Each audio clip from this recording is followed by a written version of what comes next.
एक समय शहर से कुछ ही दूरी पर एक मंदिर का निर्माण किया जा रहा था। मंदिर में लकड़ी का काम बहुत था, इसलिए लकड़ी चीरने वाले बहुत से मजदूर काम पर लगे हुए थे।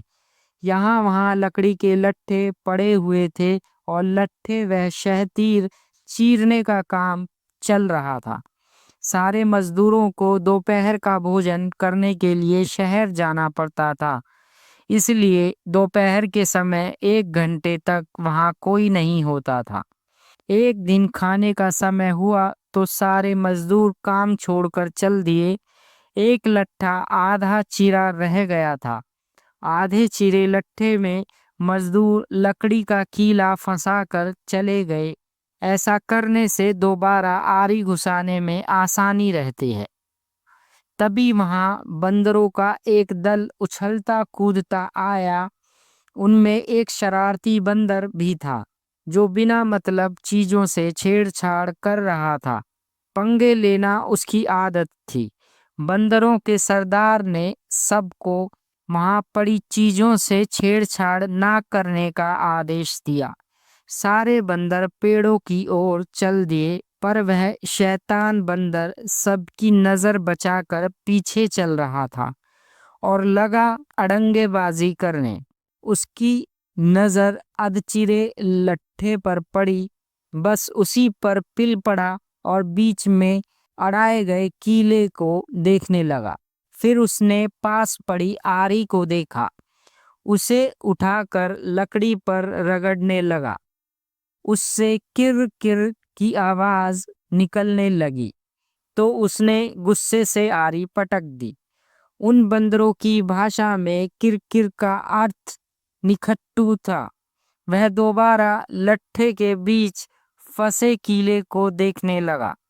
उसके दिमाग में कौतूहल होने लगा कि इस कीले को लट्ठे के बीच से निकाल दिया जाए तो क्या होगा।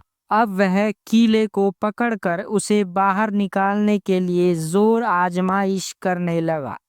लट्ठे के बीच फंसाया गया कीला तो दो पांटों के बीच बहुत मजबूती से जकड़ा गया होता है, क्योंकि लट्ठे के दो पार्ट बहुत मजबूत स्प्रिंग वाले क्लिप की तरह इसे दबाए रहते हैं। बंदर खूब जोर लगाकर उसे हिलाने की कोशिश करने लगा। कीला जोर लगाने पर हिलने व खिसकने लगा, तो बंदर अपनी शक्ति पर खुश हो गया।